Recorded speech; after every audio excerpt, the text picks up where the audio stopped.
सत साहिब जी, सतगुरुदेव जी की जय हो।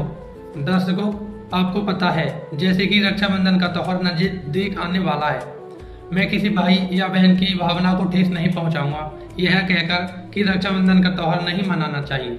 बट आपको स्वयं प्रमाण देखकर एजुकेटेड समाज है तो फैसला करना होगा कि क्या सही है और क्या गलत है। दर्शकों, आप ही सोचो, जो रक्षाबंधन का मेन मोटिव होता है वो होता है कि भाई बहन की राखी बांधती है तो भाई बहन की आजीवन रक्षा करता है। क्या आपने सोचा है कि जो भाई बहन को आजीवन रक्षा करने का वादा देता है, क्या वो स्वयं अपनी रक्षा करने में समर्थ है? वो अपनी रक्षा कर सकता है? नहीं।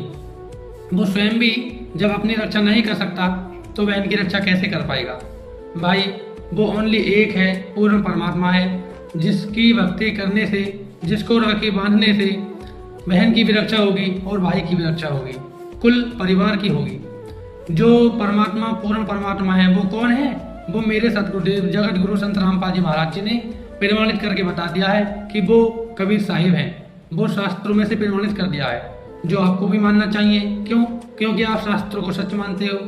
और भाइयों, खैर छोड़ो, मेन बात ये है कि इस दिन के, रक्षाबंधन के दिन, वो बहन जिसका भाई नहीं होता वो कितनी निराश होती है, रोती है और सोचती है कि काश मेरा भाई होता, और भाई भी यही सोचता है कि काश मेरी बहन होती। ये एक प्यार का जो त्यौहार है, इसमें निराश भरी उम्मीदें उमड़ आती हैं।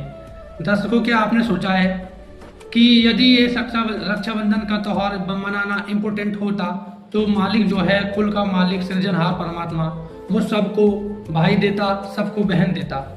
बट ऐसा नहीं है, किसी के भाई नहीं है तो किसी की बहन नहीं है। अर्थात इसका मेन मोटिव ये है कि रक्षाबंधन का त्यौहार नहीं मनाना चाहिए। यदि मनाना होता इम्पोर्टेंट तो हर किसी का भाई होता और हर किसी की बहन होती। बस हम पढ़े लिखे एजुकेटेड होकर भी इस परंपरा को बढ़ावा दे रहे हैं। भाई, ये त्यौहार ना तो शास्त्रों में प्रमाणित है जो हमें मनाना चाहिए, और इससे कोई लाभ नहीं है, हानि ही हानि है। तो क्यों ना भाई हम इस त्यौहार को छोड़कर परमात्मा की भक्ति करें जो सबकी रक्षा करे। भाइयों, मैं इतना ही कहूँगा।